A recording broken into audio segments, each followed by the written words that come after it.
साथियों, आज 11 नवंबर को राजस्थान की पूरी नज़रें अंता मांगरोल विधानसभा क्षेत्र में हो रहे मतदान पर थी, वहाँ की वोटिंग पर थी। लेकिन इसी बीच एक दिल दहलाने वाली घटना राजस्थान में हो जाती है। उसी राजस्थान के ज़िले में होती है, चित्तौड़गढ़ में, जो कुछ दिन पहले एक बीजेपी विधायक अर्जुन लाल जी नगर करके था। उसके गुंडों ने सूरज माली करके एक भाई था, जो मजदूरी करके अपना परिवार का लालन पालन आजीविका चलाया करता था, उसके हाथ पैर तोड़ दिए जाते हैं और इतने बुरी तरीके से उसको जो है फ्रैक्चर किया जाता है कि भाई राजस्थान का कोई हॉस्पिटल नहीं जो उसको एडमिट कर पाया, उसको रेफ़र करना पड़ा था अहमदाबाद। उसी जिले चित्तौड़गढ़ में आज 11 नवंबर को सुबह 11 बजे एक भाजपा कार्यकर्ता भाजपा के ही विधायक चंद्रभान सिंह, जो चित्तौड़गढ़ का विधायक है, उससे मिलने गया। जैसे ही वो उससे मिल के अपने घर के लिए, अपनी दुकान के लिए दुकान के लिए निकलता है, तो रास्ते में वो पेट्रोल भरवाने के लिए रुकता है।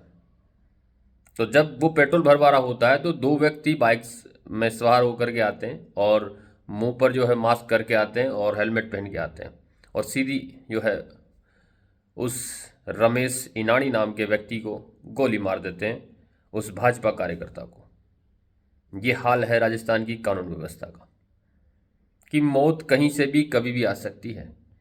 ये बच के रहना पड़ेगा भाई। राजस्थान की पुलिस, राजस्थान का डीजीपी, वहाँ का एसपी मनीष तिवारी कोई कुछ बोलने को तैयार नहीं है कि उन लोगों के पास हथियार कैसे आए, कि रमेश इनानी को इतनी आसानी से लोग कैसे मार के चले गए। अफसोस की बात यह है कि रमेश इनानी को मारने के बाद वो लोग वहाँ से फरार भी हो जाते हैं, कोई पकड़ने की कोशिश भी नहीं करता है। और अब तक जो है उनकी धर पकड़ करने की, उनको जो है पकड़ने वाली जो है पूरी की पूरी प्रोसेस चल रही है, इन्वेस्टिगेशन चल रही है, लेकिन नहीं पकड़ा गया है। दूसरी बात यह है कि वहाँ पर चित्तौड़ के हॉस्पिटल में इतनी फैसिलिटी नहीं है कि भाई रमेश इनानी भाजपा के कार्यकर्ता को गोली लगने के बाद में उसको इलाज दिया जा सके।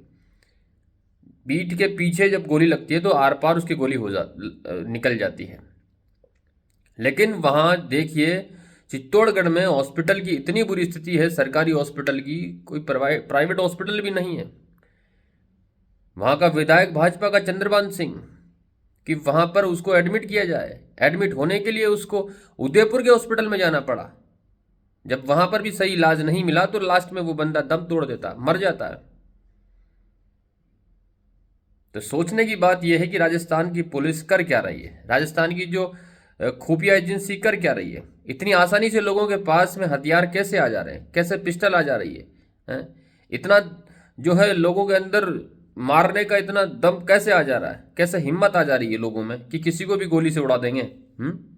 ये सवाल खड़ा होता है राजस्थान सरकार, राजस्थान की पुलिस के ऊपर, कैसी इतनी आसानी से कैसे एक भाजपा सरकार होते हुए भाजपा के कार्यकर्ता रमेश इनानी को हैं भाई, बहुत जो है ना, ये कहते हैं ना कि सोचने की बात है कि ऐसा कैसे हो सकता है। सोचो, भाजपा के लोग ही सुरक्षित नहीं है तो गैर भाजपा के लोग कैसे सुरक्षित होंगे।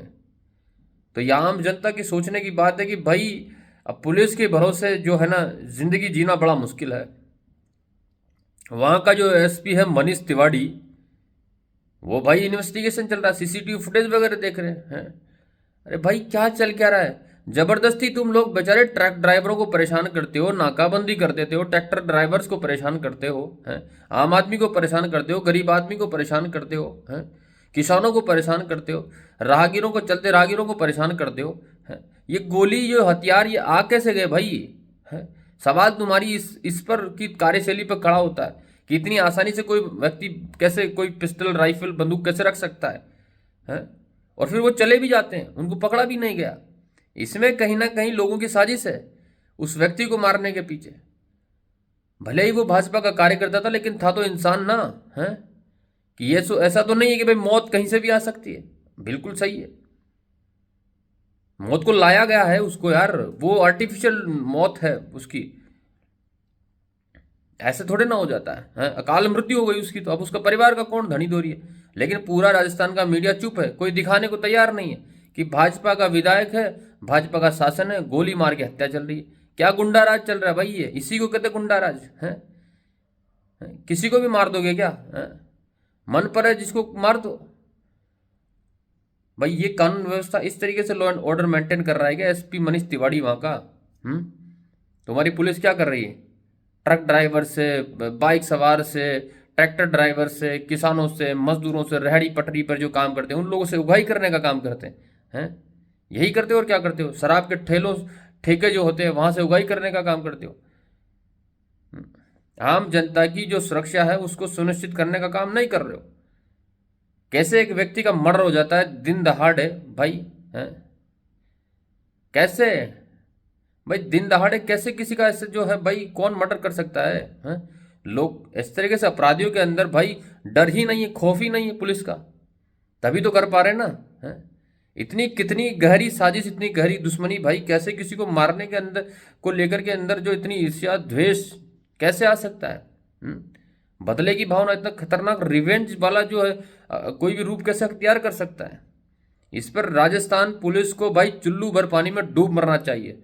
मैं हमेशा कहता हूं कि भाई एसडीएम छोटू लाल शर्मा जैसे व्यक्ति होंगे अगर प्रशासन के अंदर जो गालीबाज थप्पड़बाज, तो भाई अपराधियों में तो भाई फिर तो हौसला बढ़ेगा, उनका तो हौसला अफजाई होगी। जो रायला थाना है भीलवाड़ा का, वहां का थाना इंचार्ज जैसा अगर व्यक्ति होगा बिना इन्वेस्टिगेशन के आम आदमी को पकड़ लेगा, लेकिन अपराधियों के खिलाफ वो कार्रवाई नहीं करेंगे। सूर्यवीर सिंह राठौड़ जो कि उदयपुर का है, गिरवा का, जो आदिवासियों के ऊपर लाठी बाजता है, गालियां निकालता है, माँ बहन की गालियां देता है, उनको उकसाता है, उसके खिलाफ कोई कार्रवाई नहीं करेगी। हैं? पनिशमेंट के तौर पे उसको जो है आप पाली जो है वहां ट्रांसफर कर दे रहे हो। लेकिन ये सवाल बहुत बड़ा है राजस्थान सरकार, राजस्थान पुलिस के सामने कि कर क्या रहे हो भाई तुम लोग? हैं कि इतनी आसानी से किसी भी व्यक्ति की मौत हो जाती है, उसका मर्डर हो जाता है, और पुलिस हाथ पे हाथ धर के बैठी हुई है और कुछ करने को तैयार नहीं है। तो ये जनता को सोचना पड़ेगा कि राजस्थान सरकार और ये जो अभी पुलिस है इसके अंडर में अगर आप रह रहे हो, इसके शासन में, तो आप कितने महफूज हो आपको सोचना पड़ेगा।